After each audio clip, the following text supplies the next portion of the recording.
Capítulo 9. Cornualha 2003. Passou-se quase uma semana desde que Sadie tropeçara pela primeira vez em Loines, para então voltar ao bosque todos os dias. Não importava em que direção saísse para correr de manhã, ela sempre acabava no jardim descuidado. Seu lugar favorito para descansar era a ampla borda de uma fonte de pedra com vista para o lago.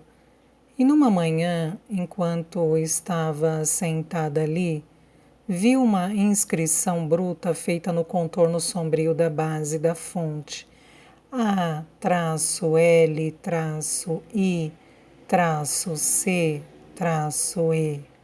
Hélice. Sadie passou o dedo pelas letras. Olá, Hélice, disse ela. Parece que nos encontramos de novo. Essas inscrições estavam por toda parte. Nos troncos das árvores, na madeira macia dos peitoris das janelas, na plataforma escorregadia de musgo da casa de barcos que ela descobrira e explorara outro dia.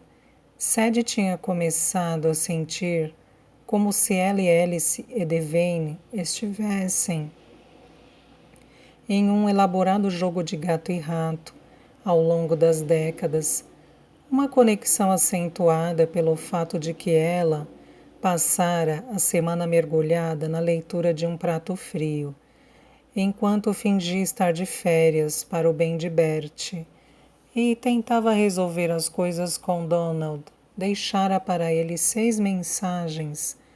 Desde segunda-feira fizera inúmeras outras ligações e ainda não tivera retorno. Apesar de sua dúvida inicial, a leitura tinha se provado um passatempo surpreendentemente agradável. Sadie gostava de Digory Brand, o detetive de pavio curto, e sentia um prazer desmedido em encontrar as pistas antes dele. Era difícil imaginar que a mulher de rosto severo retratada nas capas dos romances policiais fora uma delinquente juvenil vandalizando a casa da família. No entanto, isso também fazia Sadie gostar de Hélice, de alguma forma inexplicável, assim como a intrigava que uma escritora famosa por inventar mistérios complexos estivesse envolvida, ainda que não diretamente, numa investigação criminal de verdade, sobretudo numa que nunca foi resolvida. Ela se perguntou o que havia acontecido primeiro, a escolha do gênero ou o desaparecimento do irmãozinho. Durante toda a semana, diante do silêncio de Donald, enquanto lutava contra um profundo sentimento de impotência, Sadie se pegava pensando na casa abandonada e na criança desaparecida, intrigada por esse quebra-cabeça. Preferia ter voltado para Londres, para seu verdadeiro emprego, mas qualquer coisa era melhor do que ficar vendo o tempo passar. E, além disso, seu interesse não poderia passar despercebido. Já resolveu? Perguntava Bertie sempre que ela e os cachorros entravam pela porta da frente de sua casa. Havia um tom de brincadeira em sua voz quando dizia isso.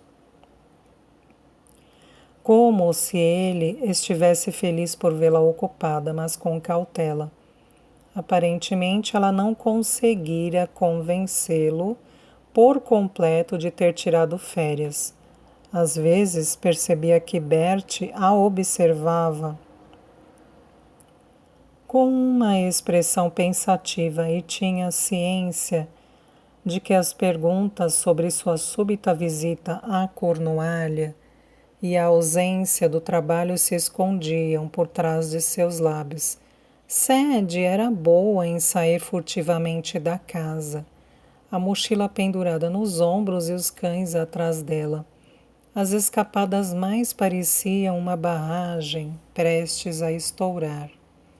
Os cães, por sua vez, adoravam a novidade. Corriam à frente de Sadie, trocando de lugar enquanto atravessavam o bosque, antes de saírem juntos da trilha, perseguindo um ao outro na grama alta e deslizando sob a cerca de teixos, para retomar a briga com os patos. Sede ficava para trás, mas também livros não eram leves, e sua mochila estava cheia deles hoje.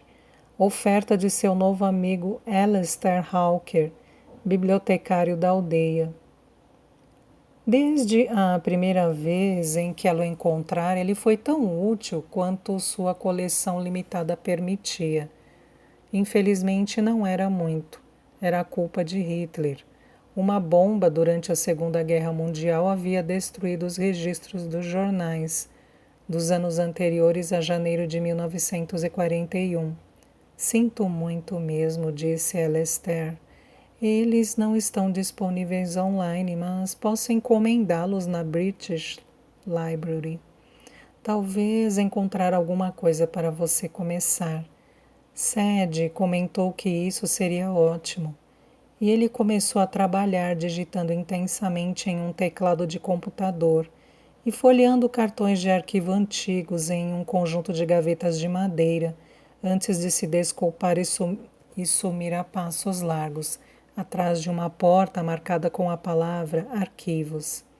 Sucesso, disse ele quando voltou espanando a poeira do topo de uma pequena pilha de livros. Famílias córnicas notáveis, leu, abrindo no sumário e deslizando o dedo por uma lista, até parar em um ponto no meio do caminho. Capítulo 8, Os Deixiels de Hevelin.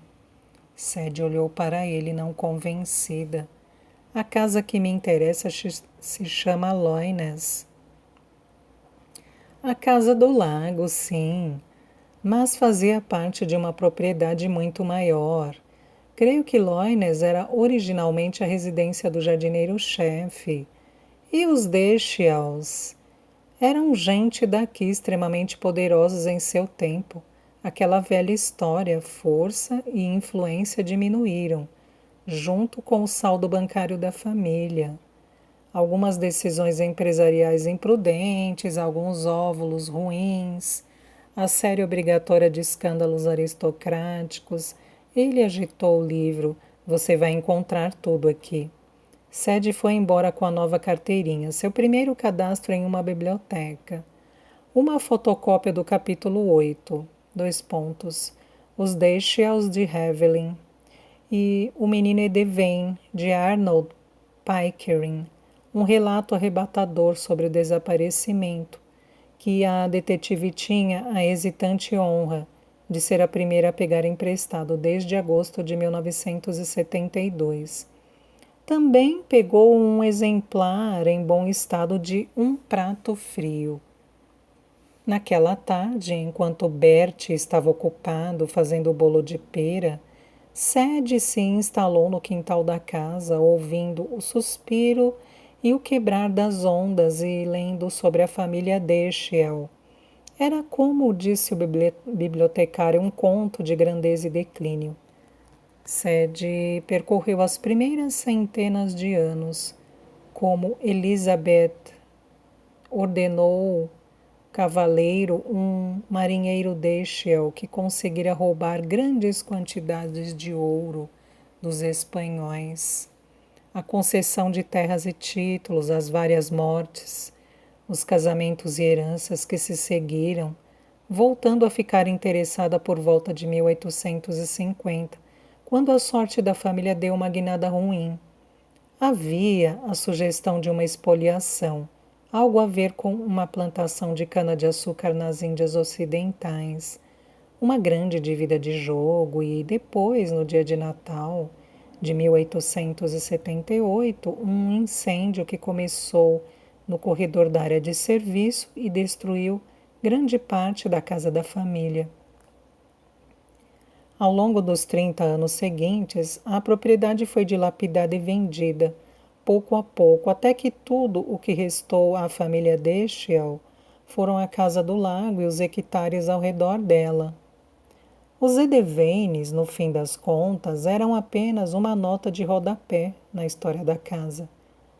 A 3 parágrafos do fim do capítulo, O autor observou que Eleanor Deschel, a última na linhagem da família, se casou com Anthony Edevine em 1911. Então, Loines foi restaurada e mantida para uso como casa de campo. Não houve menção ao desaparecimento de Theodore Edevane, fato que surpreendeu Sadie até que ela percebeu que Famílias Córnicas Notáveis fora publicado em 1925, quase uma década antes de o menino desaparecer. Na verdade, 8 anos antes do nascimento dele. Na ausência dessa intriga, o autor tinha focado no status de Eleanor Deschel como inspiração para O Portal Mágico de Eleanor, de David Llewellyn, um livro infantil que fora um grande sucesso na primeira década do século XX. Se não fosse por sua improvável relação com a perspicaz filha de seu amigo, Llewellyn teria continuado a ser médico, sem nunca descobrir seu dom para contar histórias, e gerações de crianças seriam privadas de uma história preciosa. Llewellyn continuou escrevendo e ilustrando e, nas honrarias de 1934, foi premiado com uma ordem do Império Britânico póstuma por seus serviços à literatura. De acordo com Alistair Hawker, o livro ainda existia, mas não tinha resistido à prova do tempo. Assim como alguns contemporâneos seus, Sadie tinha que aceitar sua palavra. Não o lera quando criança, ganhara um exemplar de presente dos avós, mas sua mãe e seu pai achavam que o livro era sem sentido, rejeitando-o como era previsível. Os elementos mágicos da história e enfiando com desagrado no mesmo lugar misterioso onde desapareciam outros livros de aventura.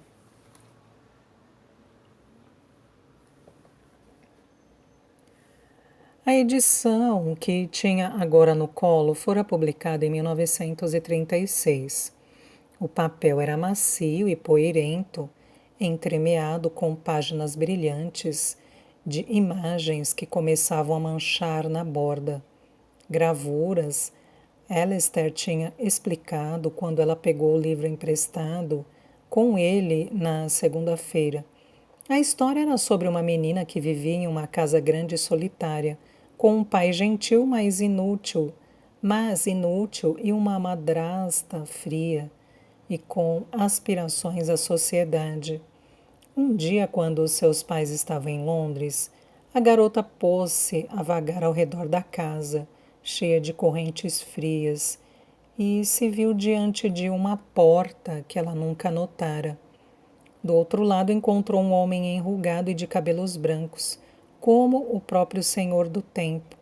As paredes ao redor de sua cama cobertas, do chão ao teto, de mapas desenhados à mão e paisagens cuidadosamente esboçadas. "O que você está fazendo aqui?"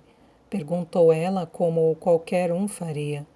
"Eu estava esperando por você", disse ele em resposta, antes de contar a história de uma terra mágica e distante, onde um erro terrível foi cometido e acabou com a paz, permitindo que a guerra e o conflito florescessem. "Só há uma pessoa que pode consertar as coisas e é você", disse ele.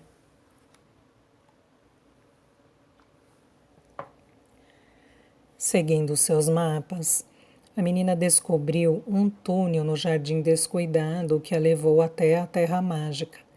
Lá ela se juntou a um bando de moradores oprimidos e viveu uma série de aventuras e batalhas para derrotar o usurpador perverso e restaurar a paz e a felicidade naquela terra. Quando enfim voltou pelo túnel, foi para descobrir que não tinha passado tempo algum e, no entanto, sua casa tinha mudado completamente. Seu pai estava feliz, sua mãe ainda vivia. A casa e o jardim tinham perdido a tristeza. Ela correu para contar ao velho seu sucesso, mas encontrou o quarto vazio. Seus pais disseram que ela devia ter sonhado. E a menina quase acreditou neles, até que descobriu, escondido debaixo do papel de parede, no dormitório vazio, um único mapa da Terra Mágica. Sentada na borda da fonte, Sadie deu uma mordida no sanduíche de queijo que trouxera em sua mochila e ergueu o livro diante de si, comparando uma ilustração da casa impressa no volume com a verdadeira, logo atrás. Mais tarde pediu a Alastair que encontrasse algumas informações adicionais sobre o autor, David Llewellyn. De acordo com o prefácio, ele era um amigo próximo da família Edevain, e não havia dúvidas de que tinha se inspirado em Loines. A casa na ilustração de Llewellyn era uma versão morta da casa de verdade. Ele tinha até capturado a inclinação da janela no lado esquerdo. Sadie levara dias observando, até perceber que a janela não era quadrada. Ela se virou para a prancha marcada, figura 2, uma ilustração de uma garotinha de cabelos selvagens com roupas antiquadas, de pé ao lado de um pilar de pedra com um anel de bronze na base. O brilho do sol era incrivelmente forte e Sadie teve que estreitar os olhos para ler a linha de texto sob a foto. Lá, sob o mais profundo, mais escuro, mais sussurrante salgueiro, Eleanor encontrou o que o mapa do velho tinha prometido. Entre aspas, puxe o anel, fecha aspas. O ar ao redor dela parecia sussurrar. Puxe o anel e veja o que acontece. Sadie jogou a casca do sanduíche para um bando de cisnes insistentes e limpou a mão na calça de corrida. Pelo que ela deduziu, esses livros infantis eram todos iguais. A criança isolada encontra a entrada para um mundo mágico e então se seguem aventuras e heroísmo. O mal é vencido, os velhos contadores de histórias são libertados das maldições e tudo se ajeita no mundo. Parecia que muitas crianças sonhavam em fugir da infância, ter poder sobre o próprio destino. Sadie poderia lidar com isso. Alguns atravessaram a parte de trás de um guarda-roupa. Outros subiram em uma árvore encantada. Eleanor tinha encontrado uma escotilha no jardim. Ao contrário de alguns portais, o de Eleanor era real. Sadie ficara maravilhada quando encontrou na terça-feira de manhã o anel de bronze e o pilar. Exatamente como a história dizia, escondido sob um salgueiro particularmente barulhento, no outro lado do lago. Naturalmente, ela tentou abri-lo, mas, apesar de reunir todas as suas forças, o alçapão não se movera. Suas infâncias podiam ter sido bem diferentes, mas, mesmo assim, Sadie sentia uma ligação com Eleanor Edevain. Ela gostava da garotinha do conto de fadas, de seu espírito de honra, bravura e malícia. Era exatamente o tipo de garota que Sadie teria amado ser quando pequena.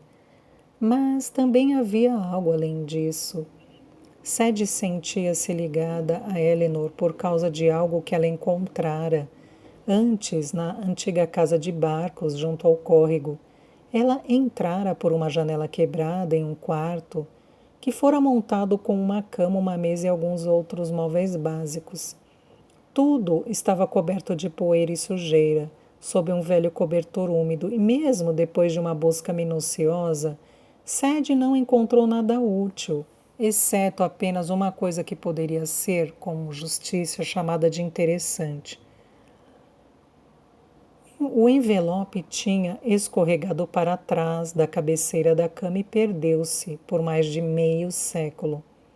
Dentro dele havia uma única folha de papel com um elaborado desenho de folhas de era verdes, ao redor das bordas, a segunda página de uma carta com o nome de Eleanor no final.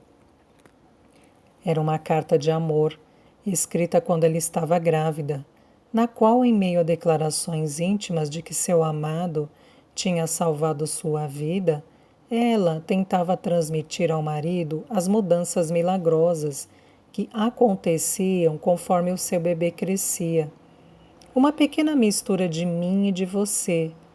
No início, Sadie presumira que o bebê era Theo Edevane, até que notou o lamento pungente de Eleanor por seu amor estar muito longe, seu desejo de que ele pudesse estar perto, pois sentia desesperadamente a falta dele. Sadie percebeu então que a carta deveria ter sido escrita quando Anthony estava na França durante a Primeira Guerra Mundial. De acordo com o Dashiell de Havilland, os Edevanes tiveram 3 filhas: Deborah, nascida antes da guerra, Clementine depois e Alice no meio. Assim, o bebê cujo nascimento Eleanor antecipava com tanto desejo deveria ser Alice. Apaixonada e honesta, a carta fornecia uma visão tão forte do caráter de Eleanor que Sadie quase podia ouvir a voz dela, clara e verdadeira, atravessando esses 90 anos. Ela fechou o livro da biblioteca com um baque, levantando uma nuvem de partículas de poeira. O sol estava alto e a umidade evaporava da superfície do lago. A luz refletida dançava na parte de baixo dos galhos inclinados e as folhas brilhavam incrivelmente verdes. Apesar do calor, Sadie estremeceu ao olhar para a casa. Mesmo sem a sua ligação com o portal mágico de Eleanor, o lugar ainda lhe dava a estranha sensação de ter saído das páginas de um conto de fadas. Quanto mais tempo passava no jardim de Loines, quanto mais aprendia sobre a casa e as pessoas que tinham vivido nela, a cada nova marca de ALICE, Alice, que encontrava, menos intrusa se sentia.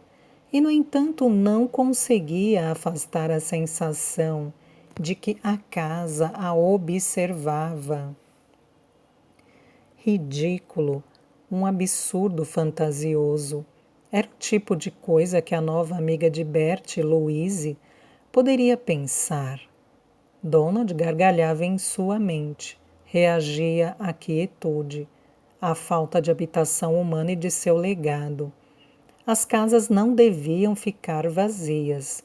Uma casa sem ocupantes, especialmente uma como aquela, ainda cheia dos pertences de uma família, era a coisa mais triste e inútil do mundo.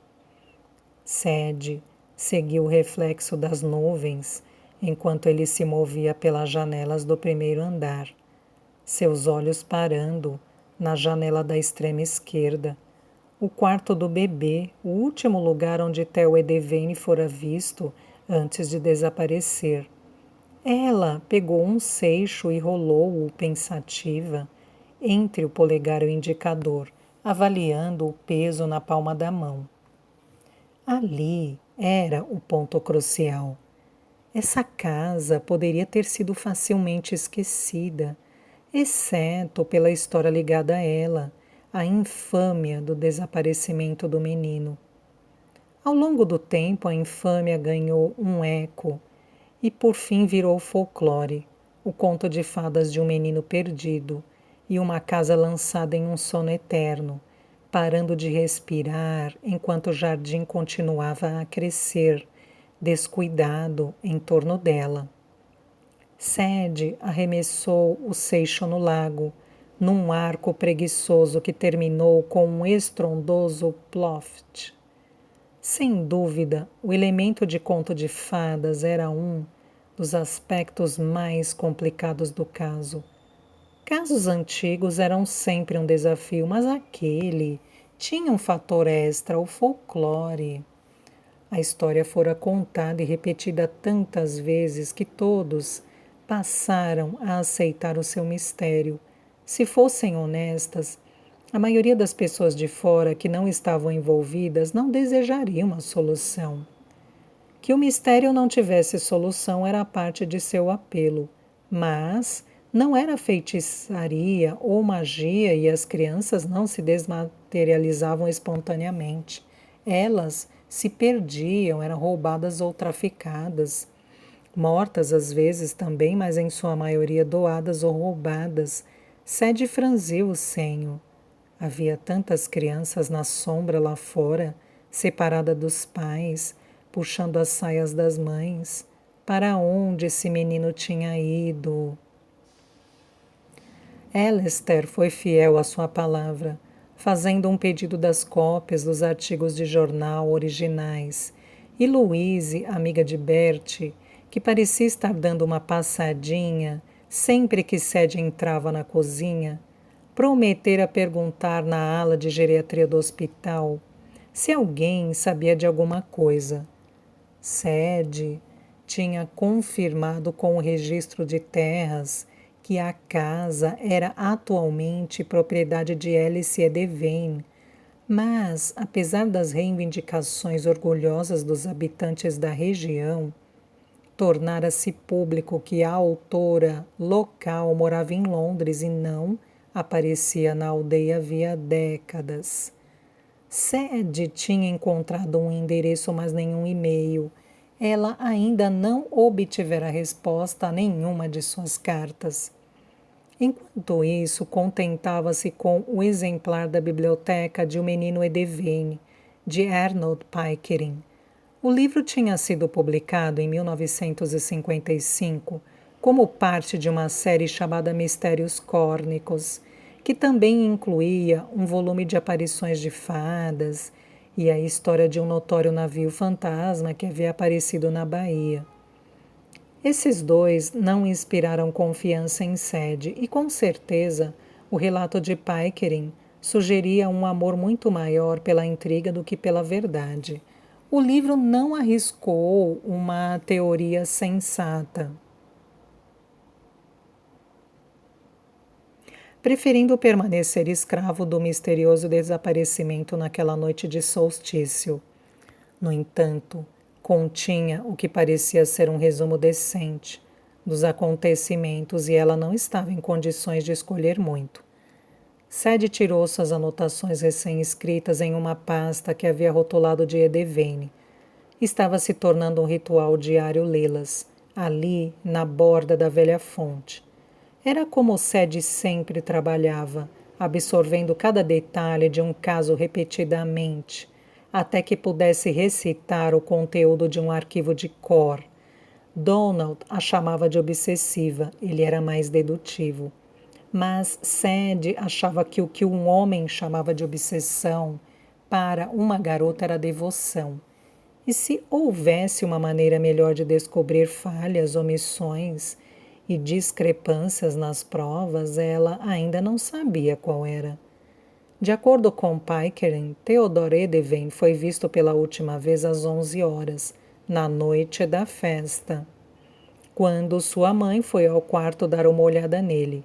Era a mesma hora em que ia lá todas as noites antes de se deitar, e o menino costumava dormir até a manhã seguinte.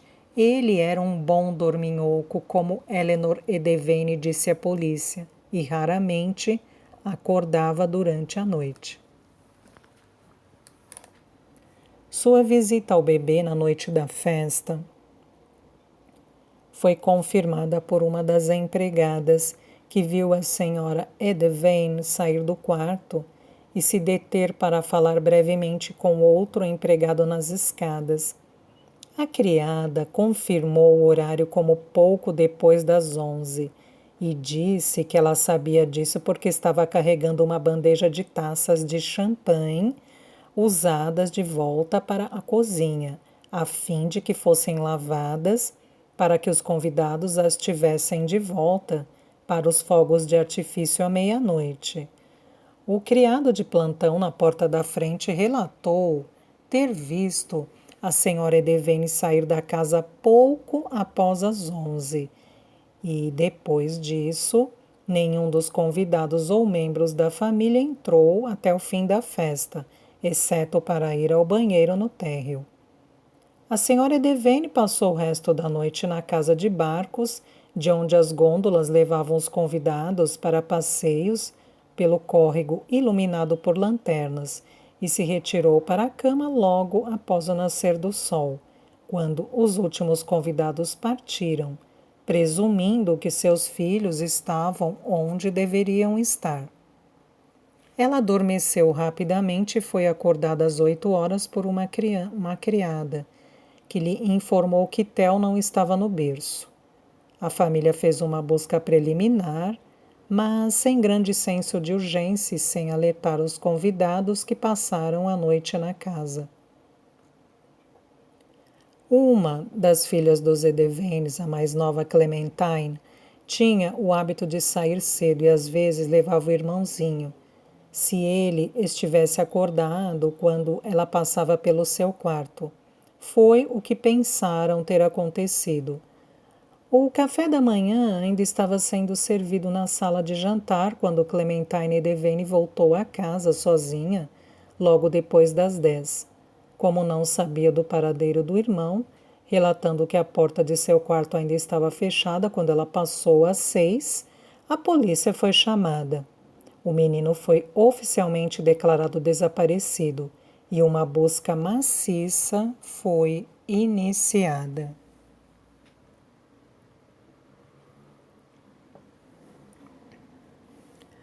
Embora Pickering parecesse feliz por acreditar que o garotinho tinha simplesmente desaparecido, durante a noite incluiu um pequeno resumo das investigações, delineando duas explicações oficiais para o sumiço de Theodore Edevane. O menino se perdera ou fora sequestrado. A teoria de ele ter se perdido ganhou força quando se descobriu que seu ursinho favorito também tinha sumido. Mas, à medida que a busca se expandia e nenhum vestígio da criança era encontrado, a polícia, à luz da riqueza da família, ficou convencida de que o mais provável fosse um sequestro. Em algum momento, entre as 11 horas da noite do solstício e as 8 da manhã seguinte, alguém entrou no quarto e pegou o garoto. Parecia uma suposição razoável com a qual Sadie estava inclinada a concordar. Ela olhou para o outro lado da lagoa em direção à casa e tentou se imaginar na festa, como descrita por Pickering. Pessoas em todos os lugares, lanternas e foguetes, gôndolas com passageiros risonhos vagando pelo córrego iluminado, uma fogueira no meio do lago. Música e risos e o barulho de 300 pessoas conversando. Se o menino tivesse saído andando, e Pickering citou um relatório de jornal em que Anthony Devane dizia que seu filho tinha começado recentemente a sair do berço, e uma ou duas vezes descera as escadas. Então, quais eram as chances de que ninguém na festa o tivesse visto?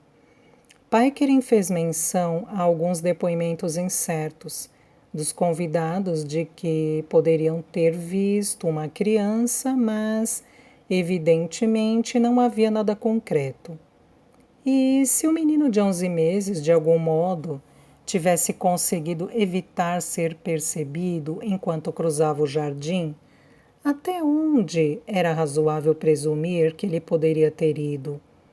Sadie não sabia muito sobre crianças e suas marcas, mas não era provável que até alguém que andasse bem vestido, se cansado, que até alguém que andasse bem tivesse se cansado rapidamente. A polícia havia procurado por quilômetros em todas as direções e não encontrara nada. Além disso, era incrivelmente improvável que 70 anos se passassem sem que nada aparecesse. Nenhum corpo, nenhum osso, nem mesmo um pedaço de roupa. Também havia problemas com a teoria do sequestro. Como alguém poderia ter entrado, levado a criança e depois saído outra vez sem despertar suspeitas, Centenas de pessoas estavam na casa e no jardim, e até onde Sadie podia dizer, não havia notícias sólidas de que alguém tivesse visto ou ouvido nada. Passara toda a manhã de quarta-feira examinando a casa à procura de saídas e encontrou duas, além da porta da frente que pareciam viáveis. As portas francesas da biblioteca e outra nos fundos da casa. A biblioteca estava descartada, sem dúvida, porque a festa acontecia no jardim lá fora, mas Sadie se perguntava sobre a porta dos fundos. Ela tentou olhar pelo buraco da fechadura e deu uma boa sacudida na porta, na esperança de que se abrisse. Mas havia uma diferença, afinal, entre arrombar e simplesmente entrar. Em geral, Sadie não era uma pessoa melindrosa a respeito disso. Porém, as coisas estavam tão estranhas com Donald e ainda havia a sombra de Ashford, que tinha o poder e a inclinação para expulsá-la da polícia, que ela calculou que seria mais sábio se comportar da melhor forma. Subir pela janela de uma casa de barcos aparentemente vazia era uma coisa. Invadir uma mansão completamente imobiliada era outra bem diferente. A sala, além da porta, permaneceria um mistério até que Alastair conseguisse encontrar uma planta baixa para ela no arquivo do condado. Eu sou louco por mapas e plantas, disse ele, mal conseguindo ocultar sua alegria por ter sido convidado a obter a planta. Não levou muito tempo e na quinta-feira Sadie soube que a porta era a entrada dos empregados na cozinha, o que não ajudava muito. A cozinha estava agitada na noite da festa. Será que não havia mesmo nenhuma forma de alguém ter fugido com Theo e Devane debaixo do braço sem ser visto? Sadie voltou a olhar para o nome de Alice gravado em seu ponto secreto na base da fonte. Vamos, Alice, disse ela, você estava lá. Dê uma pista. O silêncio era ensurdecedor. Bem, não o silêncio, pois não estava silencioso ali. A cada dia, à medida que o sol subia mais alto no céu, o coro de insetos pairando entre os juncos aumentava até uma estática febril. A falta de pistas é que era ensurdecedora. Frustrada, Sadie deixou suas anotações de lado. Era muito bom tentar encontrar lacunas nas evidências, mas o método se baseava curiosamente em ter provas para examinar. Provas reais, declarações de testemunhas, teorias policiais, informações confiáveis. Agora, Sadie estava trabalhando apenas com os contornos mais frágeis. Ela recolheu suas coisas, deslizando os livros e o arquivo para dentro de sua mochila e chamou os cães. Eles vieram relutantes, mas logo entraram no ritmo enquanto Sadie seguia seu caminho pelo jardim dos fundos para longe da casa. Suas explorações no início da semana tinham revelado um córrego na parte traseira da propriedade que poderia ter seguido até a aldeia. Em questão de dias, se Deus quisesse, ela teria algum material concreto. Uma das coisas mais úteis que recolhera do livro de Pickering fora o nome dos policiais da investigação, o mais novo dos quais, afinal, ainda estava vivo e morava na área. De acordo com Pickering, aquele foi o primeiro caso de Clive Robinson, depois de entrar para a polícia local. Tinha 17 anos na época e era assistente do inspetor Hargreaves. Não foi difícil localizar o endereço de Robinson, não para a Sadie, que ainda tinha amigos na ativa. Um amigo, pelo menos. Um sujeito bastante agradável em quem ela dera uns amassos bêbada, depois de uma noite entre policiais alguns anos antes. Nenhum deles mencionara o assunto desde então, mas ele sempre ficava feliz em agilizar seus pedidos de informações.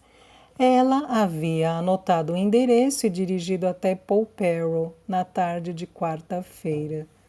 Não houve resposta quando bateu lá. No entanto, a porta do vizinho foi mais acolhedora. Clive estava de férias em Chipre com a filha e o genro, mas estaria de volta no dia seguinte. A vizinha sabia disso, explicou porque se ocupava de ser uma boa vizinha, pegando as correspondências e mantendo as plantas de Clive vivas, até que ele voltasse. Sadie escreveu um bilhete solicitando um encontro e depois o colocou na caixa de correio. Ela agradeceu a mulher e comentou que as plantas pareciam estar muito bem. Sadie tinha um carinho especial por vizinhos como Doris, tão dispostos a ajudar. Os cães correram à frente, cruzando o córrego em sua curva mais estreita. Porém, Sadie fez uma pausa. Havia algo na parte mais rasa e ela o tirou da lama, virando em seus dedos.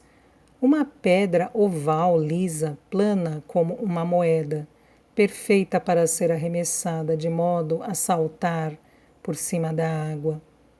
Bert ensinara como encontrá-las quando ela foi morar com seus avós em Londres e eles iam passear os três ao redor do lago no Victoria Park.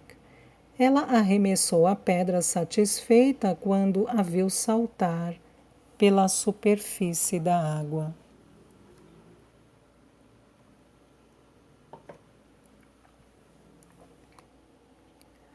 Procurou entre os juncos e tinha acabado de encontrar outra pedra igualmente boa, quando o cintilar de uma luz e de movimento do outro lado do córrego chamou sua atenção. Sadie logo soube do que se tratava. Ela comprimiu os lábios e piscou com força. Quando olhou de novo, a criança iluminada por trás, com as mãos levantadas pedindo ajuda, tinha desaparecido. Sadie arremessou a pedra, observando-a com atenção, enquanto seguia o percurso da anterior sobre a água, quando enfim afundou sem deixar rastro. Ela atravessou as rochas e não se permitiu olhar para trás.